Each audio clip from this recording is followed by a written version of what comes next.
Hello, true crime fanatics and suspense seekers. I'm your host, Naz. And I'm Jahan, and welcome to Crime Stories of Pakistan. I want to take a minute just to thank our day one listeners and also welcome our new ones. Let me just remind you guys that we are also on Patreon now for those of you who would like to support us with that. I hope you guys are enjoying our podcast, our mini-sodes. We would love to hear from you guys. So please give us some feedback, write us a review, or just send us a plain email. We would love that. We would. Please do. Okay, so Jahan, I guess we'll get right into it. What do you have in store for us today? Okay, so today's case is very triggering. It's very intense. It's very heavy. So I need to give everyone a trigger warning. The contents of this episode have sensitive topics, including assault and legal injustices. So listener discretion is advised. Okay. On the 24th of August, 2020 at 3:45, two women rush into the Daggar police station to register a complaint. Daggar is in Khyber Pakhtunkhwa, and Khyber Pakhtunkhwa is a province of Pakistan located in the northwestern region of the country. The mother, Zarina, her voice trembled as she struggled to articulate her thoughts. Standing next to her is her daughter, Shamina. Shamina appeared distant, as if trapped in a world of her own, despite the turmoil unfolding around her. Through her mother's faltering words, the police discerned that Shamina was unmarried. Zarina proceeded to recount the events leading up to their visit to the police station. A week ago, she had taken her unmarried daughter to a hospital seeking relief for Shamina's persistent stomach pains. The medical examination revealed that Shamina, without the knowledge of her family, was 6 to 7 months pregnant. What? How does that go unnoticed? There's definitely a reason for it. On the 18th of August 2020, Dr. Mohammed Iqbal, the district radiologist, meticulously examined Shamina, a woman of 30 years, with clinical precision. His findings unveiled that Shamina was 29 weeks and 3 days pregnant. However, Shamina had remained oblivious to her condition for months. Is it possible that she knew, but she was ashamed? It could be. Yeah, because how does a woman not know when her body is going through so many changes over the course of so many months? There definitely seems to be some lack of maybe understanding of the situation, or just like you're saying, shame. But as the case unfolds, it'll make sense. Okay. Yeah. So just like you questioned, Naz, there were definitely heavy amount of questioning when it came down to how such a significant development could have escaped detection. Yeah, wouldn't she notice after 1 month, 2 months, 3 months of skipped periods that something is off? She should have noticed. But as Zarina recounted the events leading up to their visit to the police station, the depths of their tragedy became painfully apparent. So 6 to 7 months ago, Shamina and her family made their way to Taro K, a village approximately 25 kilometers or a 50-minute bus ride away from their village. Here they intended to stay with their relative Qamar and his family. Upon arriving, Shamina engaged in a task of tending to the cattle, and once she was done for the day, she guided the cattle into the shed where they would rest for the night. With the house already occupied by the rest of her family and Qamar's family, Shamina found herself with no other option but to seek shelter alongside the animals inside the cattle shed. So the house was too occupied and there was no space. And that's why Shamina had to go and sleep with the animals? That doesn't make any sense. Because you have to realize that in the rural areas, they don't have houses, they have huts. And their kitchen, bedroom, they don't have a drawing room, they don't have a lounge. It's just one space where everyone sleeps. There are no partitions. There's no bathroom either. Like they use the restroom outside the hut in the wild. I see, okay. She's now in the cattle shed. She's sleeping. In the dead of night, around 2 a.m., the tranquility of the shed was shattered by the intrusion of Daulat Khan, a neighbor of Qamar who was 22 years old at the time. Daulat crept into the shed, and trigger warning, he seized Shamina and bound her hands with a shawl and rope. A shawl is a large piece of cloth worn over the shoulders or head.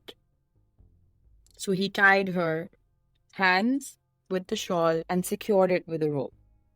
What followed was a night of unspeakable horror. Daulat Khan raped her the whole night. My goodness. With his vile deed done, Daulat vanished into the darkness. After Daulat's departure, Shamina endured a night of torment, plagued by persistent bleeding and vomiting, until sheer exhaustion overtook her and she finally drifted into an uneasy sleep. So maybe you're wondering, why did Shamina not make any noise? Why did she not scream for help? Surely her family and Qamar uncle were somewhere nearby and would have heard her, right? But what breaks my heart about this case is that Shamina was hearing and speech impaired. Oh my goodness. So since she was deaf, she probably didn't hear Daulat sneak up on her or hear the shed door creak open. And since she couldn't speak, so she couldn't yell, she couldn't shout, she couldn't scream for help. My goodness. Do you think he knew that about her? Like, I don't know how often they went and visited Qamar uncle. So did she know him? Did she know of him? Did he know about her condition? But then was it like just a matter of chance? Like he was probably just out, crossed by the cattle shed, saw her, whatever, and then took his chance. I don't think he could have known, even if he knew that she was deaf and mute, he might not have known that she's going to be sleeping alone in that shed. Yeah. I'm just gonna like see it as this guy was bored, he saw a chance, and he took it. It was disgusting, but he took it. Trapped in silence, Shamina was rendered voiceless in the face of her attacker's cruelty, her cries muted by the constraints of her disability. With the break of dawn, Shamina awoke trembling and terrorized by the brutal acts of what happened to her the night before. Her body still bore the scars of her ordeal. Desperately, she attempted to communicate the horrors of the night to her mother, resorting to gestures to convey her anguish and pain. However, her efforts were met with confusion, as her mother struggled to decipher the silent language of her daughter's distress. The following day, Shamina and her family returned home. I am sure Shamina felt heavy-hearted and burdened by the weight of her ordeal, yet it remains uncertain whether she attempted to communicate the horrors of her assault to her mother again. But 6 agonizing months later, Shamina was struck by a sudden pain in her stomach, prompting that urgent trip to the hospital. So Shamina didn't think to contact a doctor sooner? I don't know, did she understand what happened to her? Did she understand the gravity of the situation? I don't know. Yeah, it's possible that she didn't. She felt pain because obviously it was a painful ordeal for her, but I don't think she fully understood that if I don't communicate this to a medical professional, there could be consequences. Exactly. Yeah. So they went to the hospital. It was in that moment that Shamina gestured to her mother, and finally she conveyed the unspeakable truth of her ordeal. And with what I am presuming was shock and anger, Zarina mustered the courage with her daughter to seek justice, making their way to the police station a week later to address the grave injustice inflicted upon Shamina. So even after they went to the doctor, they still waited 1 week before coming to the police station. I guess they felt scared or embarrassed at how do we even begin the justice process, right? Yeah. And we have to remember this is within the rural areas, it's within the village. I mean, even in the urban areas, when you hear someone's been raped, like a girl's been raped, there's still a lot of victim blaming. Yep. But imagine the level of victim blaming in the village where they really truly believe that it is the girl's fault. 100%. So when questioned by the police constable about why they hadn't lodged a complaint immediately after the doctor's examination, Zarina uncovered a shameful truth about the rural culture and tradition. In their village, matters of such gravity were typically resolved by the Jigra system. And I'm going to take a moment to explain what the Jigra system is. Naz, Yes, please do. are you aware of the Jigra system? I've actually never heard of the Jigra system. So a Jigra system is traditionally an all-male council tasked with settling disputes according to the local customs and laws. So I feel it's really crucial to address the problematic nature of the Jigra system. While it may have its place in resolving disputes related to land or money or theft, it's deeply troubling to know that this traditional system is also utilized to handle matters as serious as murders, rapes, abductions, and domestic abuse. So let me try to illustrate the seriousness of its implications. Let's consider a hypothetical scenario. If someone, let's say Salman, was to commit a murder of, let's say, Alia, the Jigra system's approach to achieving justice is shockingly skewed. Instead of following legal avenues, the Jigra system would propose a disturbingly primitive solution. It'll allow Alia's family to balance this injustice by killing a member of Salman's family. Wow. So an eye for an eye, basically. And this is also something they would use in case of rape. So a rape for a rape. Wow. And then afterward, the community is expected to resume to their daily life in a state of tranquility. So like if somebody has killed somebody's family member, in this case Salman has killed Alia, Alia's family gets to decide who they want to kill, or do they have to kill Salman? No, they can kill Salman or anyone from Salman's family. You balance it. It's insane. And this is still happening in present time? Yeah. This cycle sustains a never-ending cycle of abuse and injustice within the community. It's clear that the Jigra system's methods are not only outdated, but also inherently flawed. And I have to mention here that the Jigra system is illegal and has been declared so by Pakistan's Supreme Court. But unfortunately, some still turn to the Jigra system, even though it's against the law. And they may do this because it's a long-standing tradition and they think it's the easiest way to solve problems. They may also be afraid to use the regular legal system because they just don't trust it. Coming back to Zarina, when the police asked her why it took her so long to report the crime, she told them that there was no Jigra system in their village to address this issue.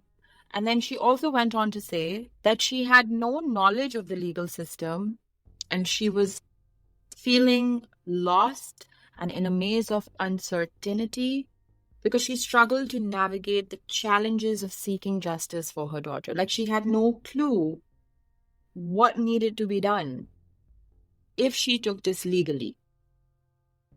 So if a Jigra system was in place, she would have gone with their ruling?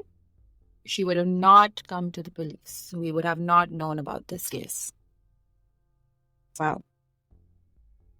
And I actually think that it was the doctor who examined Shamina who advised her mother to go to the police, get the first information report or FIR registered, because that is a crucial step in initiating legal proceedings, right?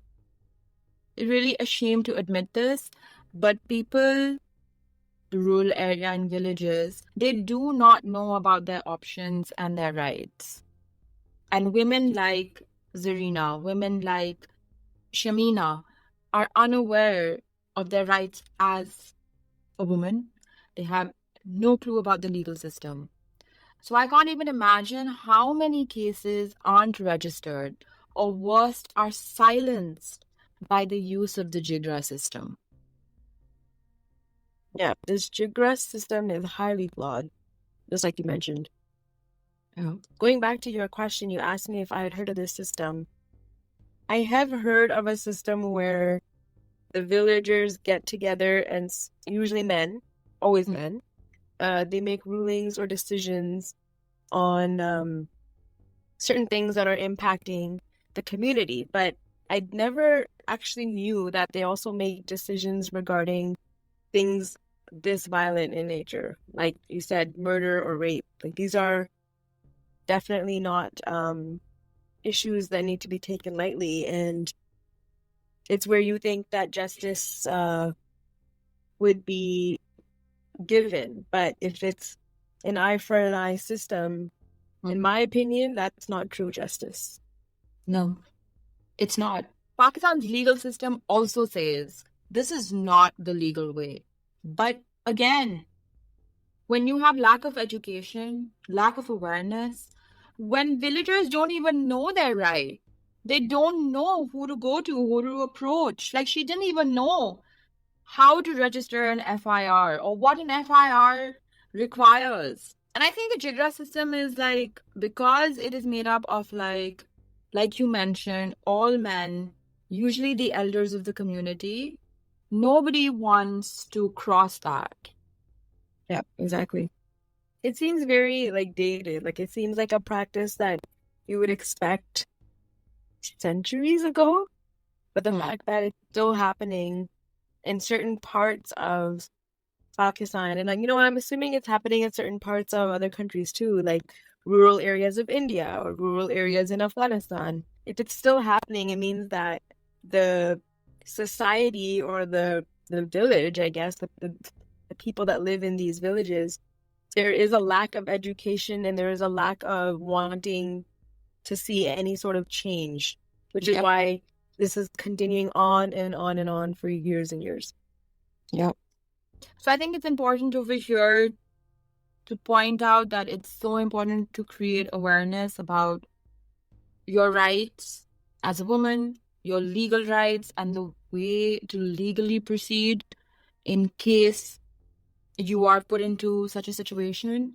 But unfortunately for Shamina, because she's 6 to 7 months pregnant now, she has to carry the child of her rapist, which would be a constant reminder of the traumatic experience she faced for the rest of her life.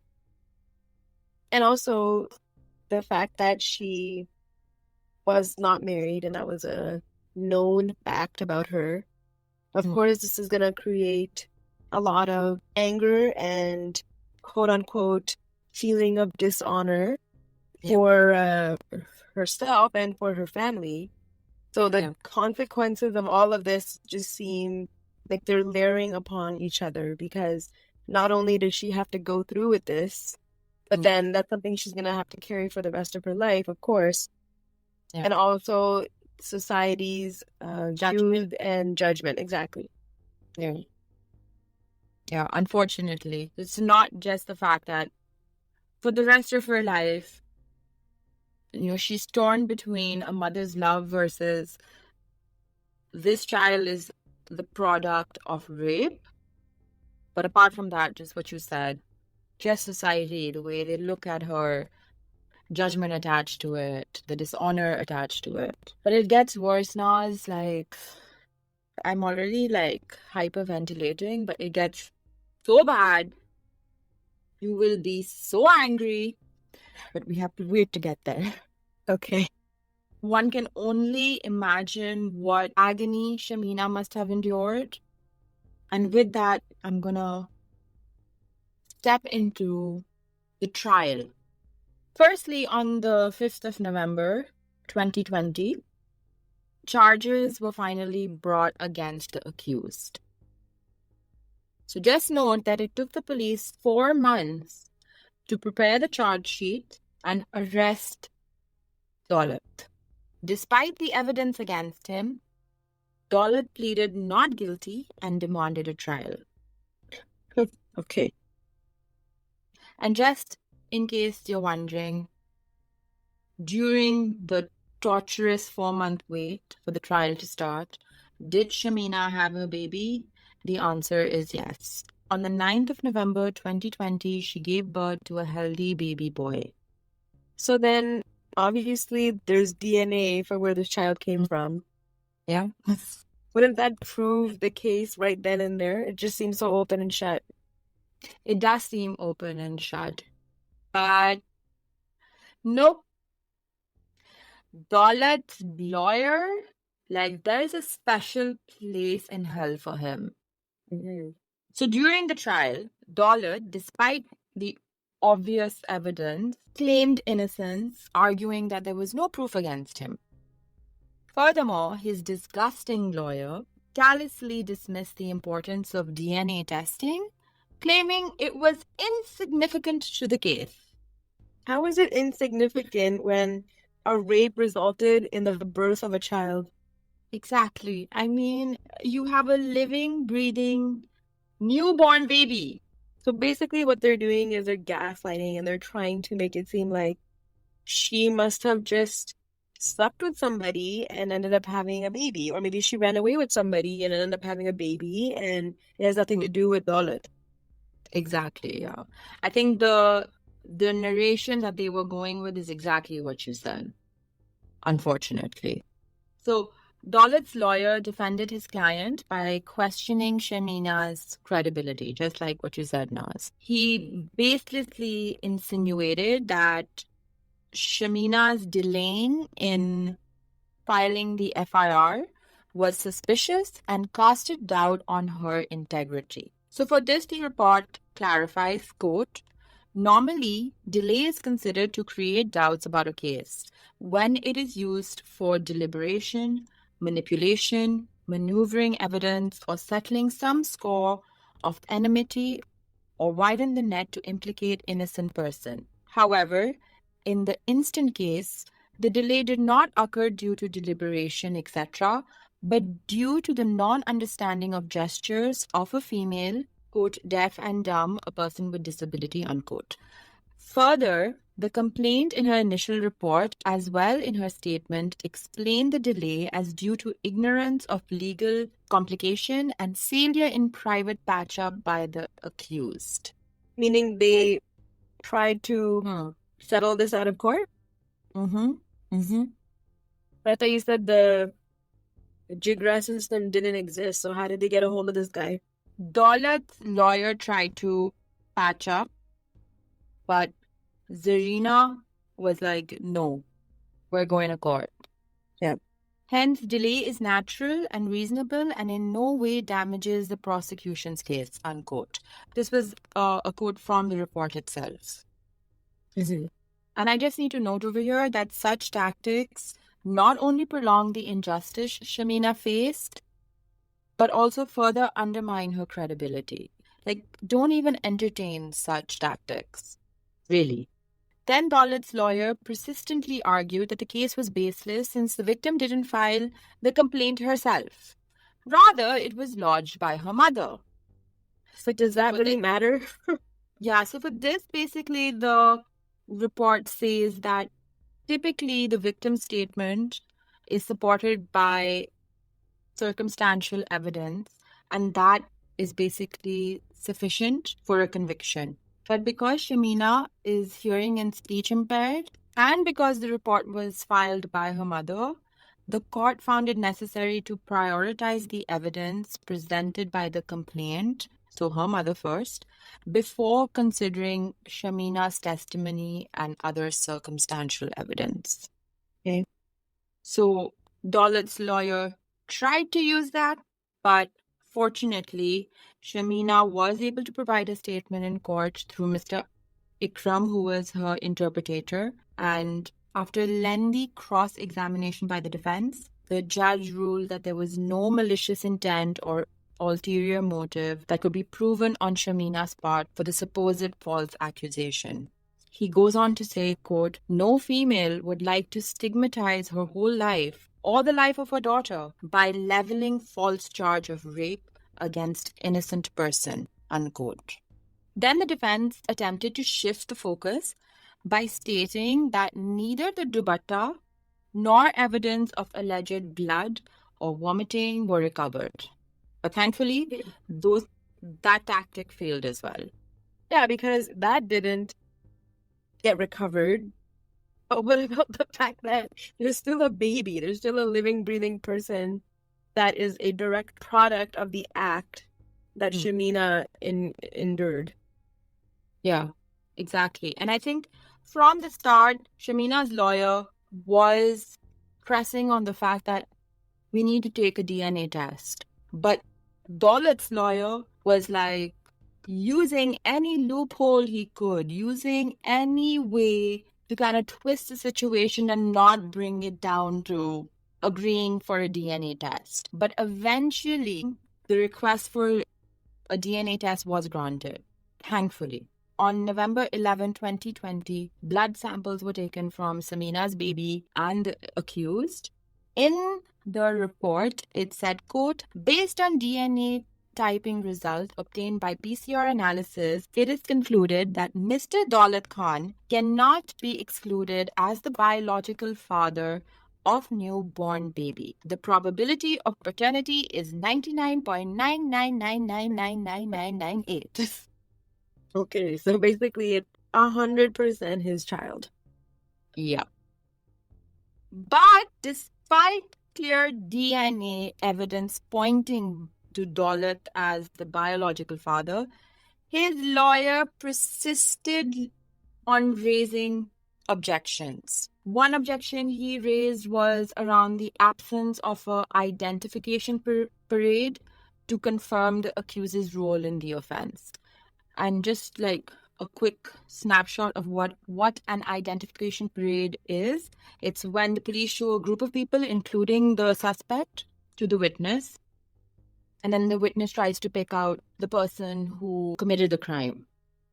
And it basically just helps the police figure out if the suspect is the one who did it. This claim was also objected and dismissed because all the parties hailed from neighboring villages, and they said that the DNA is just the all and all. There's no other evidence that is needed. Yeah, exactly. It's not like Shamina was confused as to who did this to her. In my opinion, this is black and white because she saw who did this to her, and there was only one attacker. And And I think when it comes down to the whole DNA, it's done. It proves 99.99999. You're the father, man. Exactly. There's no room for doubt at this point. Exactly. But obviously, Daulat's lawyer was just, he's despicable. When I was reading the report, I just wanted to just let it go. You've lost. Just take your defeat. Yeah, exactly. But no, because he probed why was Shamina sleeping in the shed alone. The way that the lawyer, I think, is fitting this is that maybe she was promiscuous. Maybe she wanted this to happen. And it's a totally different line of questioning. And I think it's so insulting to the poor victim here. Exactly. His reason of questioning is coming from wanting to win the case, which he's already lost. So you know what? Just stop. Yeah. Just stop. By questioning why the victim was sleeping in the cattle shed, he's just deflecting from the real issue at hand, which is the fact that his client raped the victim and now she has a baby because of it. And it's irrelevant where the victim was sleeping or what she was wearing. Because what really matters is that she was brutally violated. And this lawyer's disregard for Shamina's suffering and his attempts to undermine her credibility, it really reveals the depths at which he was willing to sink in order to defend his client. And I'm going to go on to say that his behavior is a stark reflection of a broader societal issue of victim blaming, which underscores the urgent need for justice reform. Survivors of sexual violence, like Shamina, deserve to be treated with dignity and respect and not subjected to further trauma through the legal process. The focus should only be on holding the accused accountable for his actions, not on victim blaming tactics that seek to discredit the survivor. Such arguments only prolong harmful stereotypes and further victimize the individual who has already suffered more than enough. Breathe. And calm. Gotta breathe. On 17th May 2022, after 18 months, the verdict was delivered. The accused facing trial, Daulat Khan, is hereby convicted under Section 376 Penal Code for committing rape of the victim and sentenced to life imprisonment. That's a pretty good sentence. So this is May 2022. In June 2022, Amjad Ali, this is Daulat's lawyer, he registered an appeal to the High Court asserting that the judge misread evidence, fabricated false witness statements, and claimed that the medical report did not support the prosecution's story. He further accused the prosecution of dishonesty during the trial and argued that the DNA evidence did not align with the prosecution's narrative. What? Yes, it did. The prosecution was arguing that he raped her and the evidence showed that the baby was a product of that rape. How much more black and white can it get? This Amjad Ali needs to be locked up with Daulat Khan.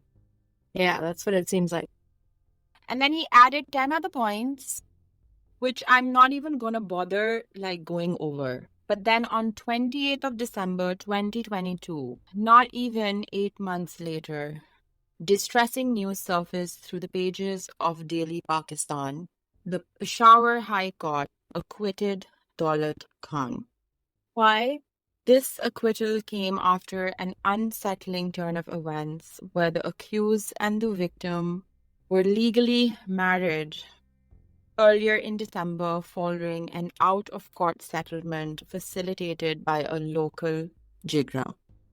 But saying the charges got overturned because Shamina and Daulat got married? Yeah. What the hell? The parties have patched up the matter by the intervention of relatives and elders of the family members, which is deemed in the best interest of the parties. The compromise was purportedly effected in the best interest of the child and his mother, being a special person. So following this arrangement, the accused was released from the court marking a distressing conclusion to a prolonged legal battle. So this means that the Jigra did end up sitting together and coming to the conclusion that it would be in the best interest of the child if Shamina marries her rapist. Not just the child, but also the mother, because she was a special person. And just like you had mentioned before about how neighbors and the villagers around would probably deem this as dishonoring her family, this was probably the family's way of protecting her image. The man who raped her is now her husband, so cancel out that dishonor. So my question is, was this decision made with her opinion and her consent, or was this just sort of imposed?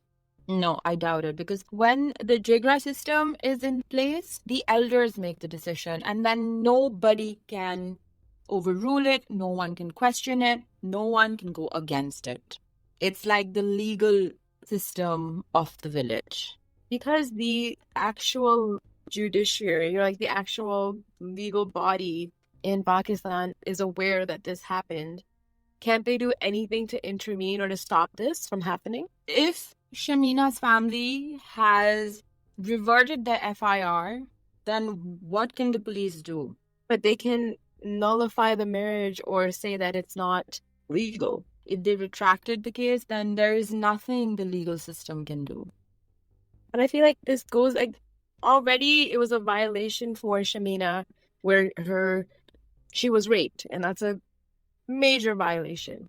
And now for her family, or not even her family, but for this Jigra system, for these random men or the elders of the village, for them to decide on her behalf what the rest of her future is going to look like, that's like injustice upon injustice.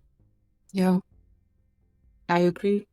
Just to add to that, the Human Rights Commission of Pakistan, they too criticized the Peshawar court's decision, denouncing it as a gross violation of law, a serious miscarriage of justice. So are they still married? Yeah. Are they happy? I don't know.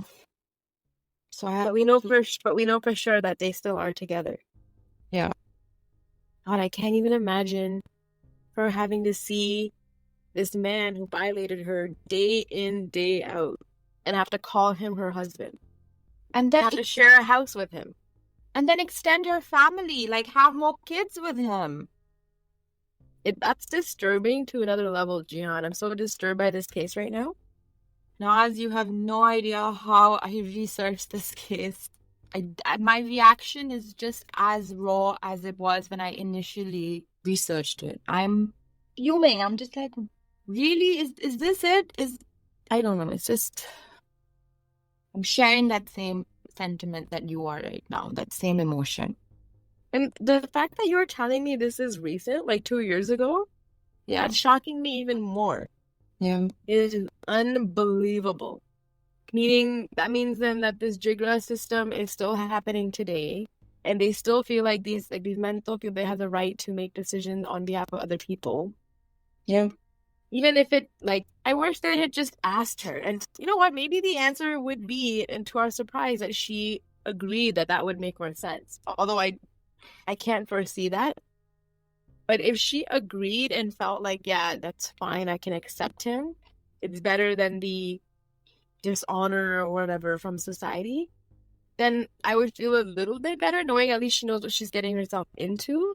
But the fact that she can't even technically mobilize, yeah, she can't do any of that. It's like, oh my God, it's infuriating. That's too small of a word for what I'm feeling right now.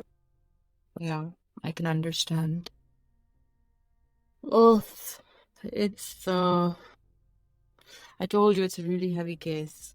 It's very intense. He should have rotted in jail for the rest of his life. Well, once he was pronounced guilty of his crimes by the court, the Jigra should never have gotten involved. that's the thing about the Jigra system. It supersedes the legal system, at least when it comes to villages, unfortunately.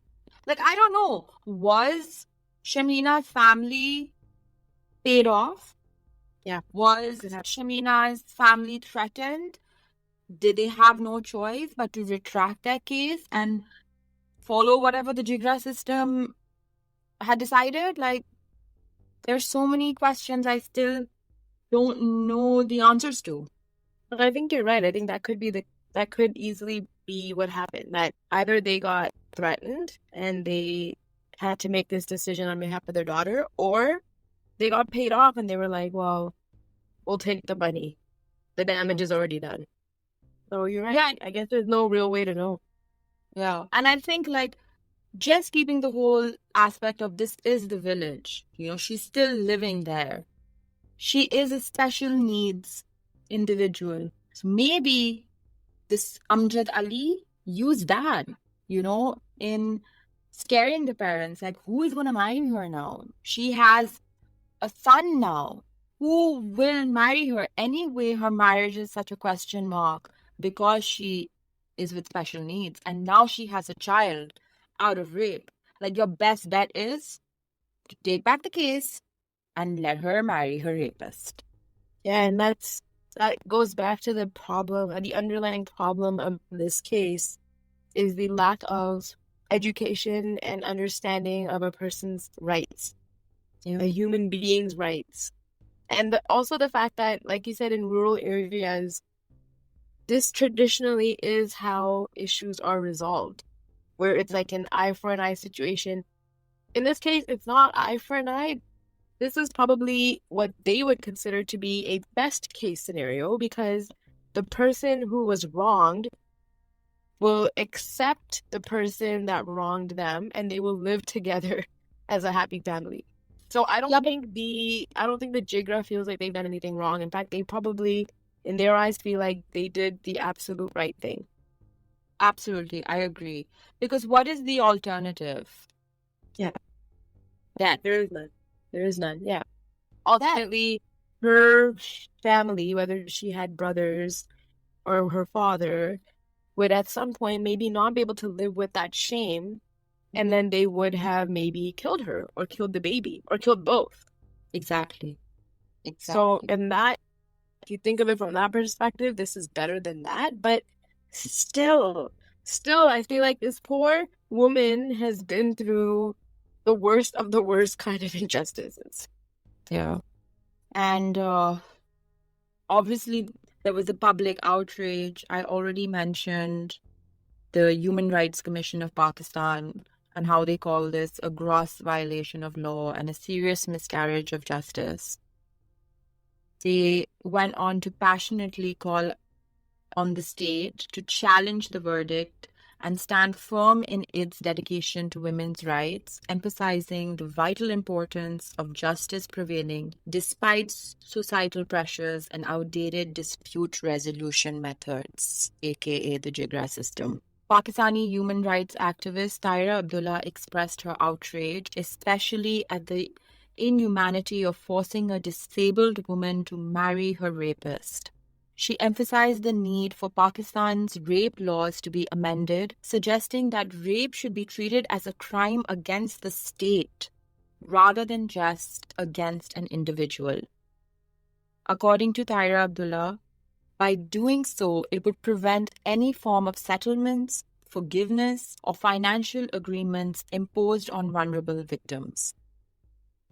She stressed that such reforms were necessary to ensure justice is served. Echoing her sentiments, Osama Malik, a legal expert, described in his interview with The Guardian that the court's decision was deeply troubling. He criticized the court for prioritizing the traditional Jigra's ruling over legal proceedings, asserting that it undermined the country's laws and constitution.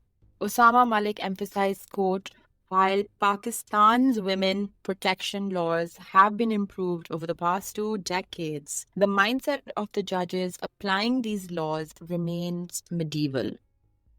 This decision is not just a slap in the face of women across the country, but also against disabled people, and gives the message that their bodies can be bought for a price. Unquote. In 2021, Pakistan introduced a law which would see that repeat rapists are chemically castrated. But within 2 days of the law passing, it was condemned by leading imams or Muslim scholars as un-Islamic.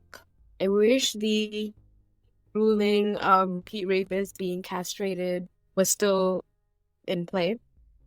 Yeah. And it shouldn't even be repeat. It should even just be the one time, in my opinion.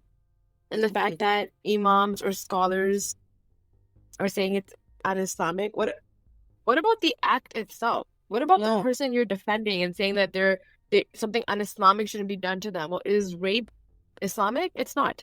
So when scholars and when these people, come in the way of progression of society, it really gets under my skin.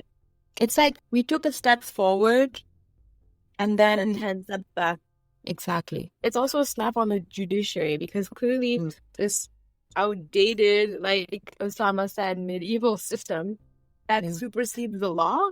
Like, how is that acceptable in society? Nothing should be above the law. Yeah, which is why Tahira said it shouldn't be a crime against an individual. It should be a crime against the state. Yeah, I agree. I second that. The tragic conclusion of the case resulted in Daulat Khan's freedom, leaving Shamina to bear the overwhelming burden of not only raising a child conceived through the horrors of rape, but also being forced into marriage with her assailant. This fate, unimaginable to many, highlights the profound injustices faced by survivors of sexual violence. This case sheds light on a widespread issue: the forceful pressure survivors face to marry their assailants in a misguided attempt to preserve family honor and reputation. Sadly, Shamina's story is not isolated. Countless others like her are trapped in similar cycles of injustice, their voice silenced and their freedom stripped away by societal pressures and systematic failures. It's a sobering reminder of the urgent need for reform and support for survivors in communities where tradition too often trumps justice. And that is the case of Lost Voices. It's so disturbing. I'm so disturbed still. Yeah. I'm leaving this episode feeling like what happened to her was unfair. There was that glimmer of hope, and then shattered. Yeah, exactly.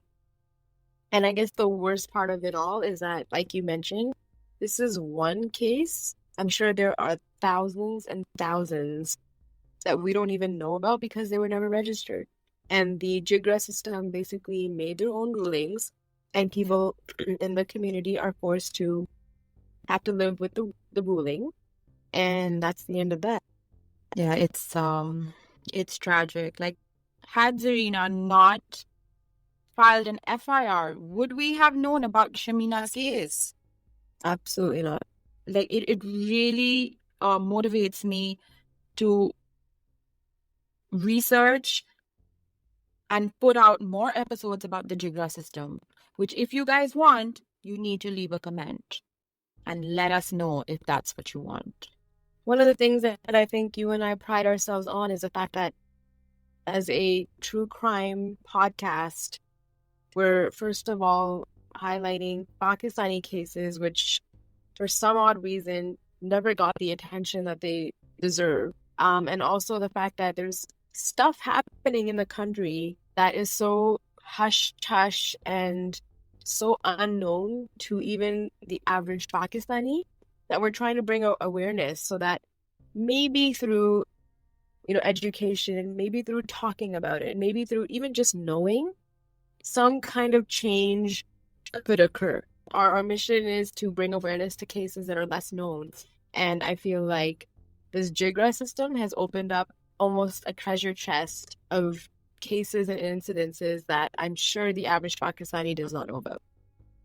Absolutely. And I think just to add on to what you said, Naz, when I listen to such cases, my instant reaction is not only to put it out here on Crime Stories of Pakistan, but also to make sure that people around me also are aware of what is happening and to educate those around me. So, as a listener of Crime Stories of Pakistan, it is now your responsibility too to pass on whatever information you get from here in whichever way is best suited. These cases are heavy, they're intense, nobody else is covering them, and there is no fun way to convey these cases. And I don't think we agree on that being the outcome. The purpose is to put it out there, create awareness. Yeah, absolutely. Just like you said, Jehan, now the responsibility is on our listeners. Please go out there and spread the awareness. Yeah, exactly. So with that, our episode comes to an end. Thank you for listening to another crime story of Pakistan. Jihad, thank you so much for sharing that story with us.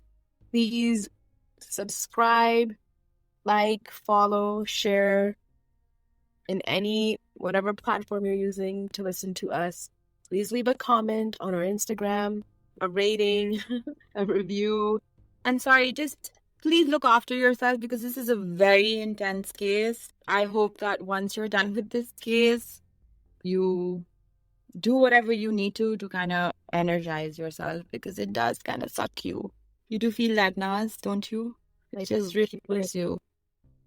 It's like go and hold your loved ones closely, Go cherish the moment and the life that you're living because somewhere in some rural part of some village in Pakistan, somebody's life might not really be so great.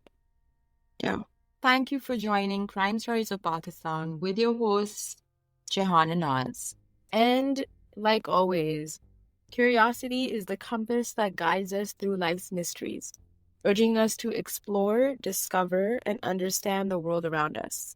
Keep curious, stay compassionate towards one another, and please, please stay out of trouble.